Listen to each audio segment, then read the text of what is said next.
ብዙ ሰዎች ተመሳሰላላችሁ አሉ። እኔ በጣም ናፈቅሽኝ፣ ባባም በጣም ናፍቆኝ ነበረ።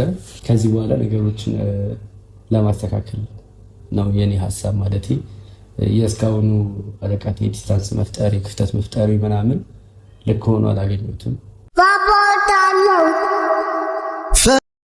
ዳኒና ሩትዬ ከረጅም ጊዜ በኋላ ተገናኙ። ከዚህ በፊት እንግዲህ ዳኒ የሩትዬ ልጅ አንዴ ብቻ ነበረ ያየው፣ በዛውም ደግሞ በዩቱብ ሳይሆን በኢንስታግራሙ ነበረ የቦሰተው ቪዲዮን እዛ ሄዶ ልጇን እንዳየ ከልጇ ጋር እንደተገናኘ ማለት ነው። እና ዛሬ ደግሞ እንግዲህ በሚገርም ሁኔታ ቤቷ ሄዶ ሰርፕራይዝ አድርጓታል፣ አበባ ይዞላት።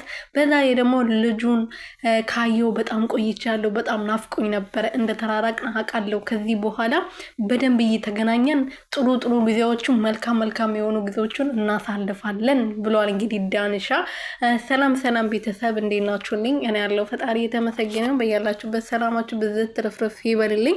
የኔ ውድና ወርቅ የሆናችሁ ቤተሰቦች ለዚህ ቤት አዲስ የሆናችሁ ሰብስክራይብ፣ ሼር፣ ላይክ እያደረጋችሁ ቤተሰብ እንድትሆኑ በትህትና እየጠየቅኩኝ ዳኒና ሩትዬ ከረጅምና ከብዙ ናፍቆት በኋላ በድጋሚ ተገናኝተዋል።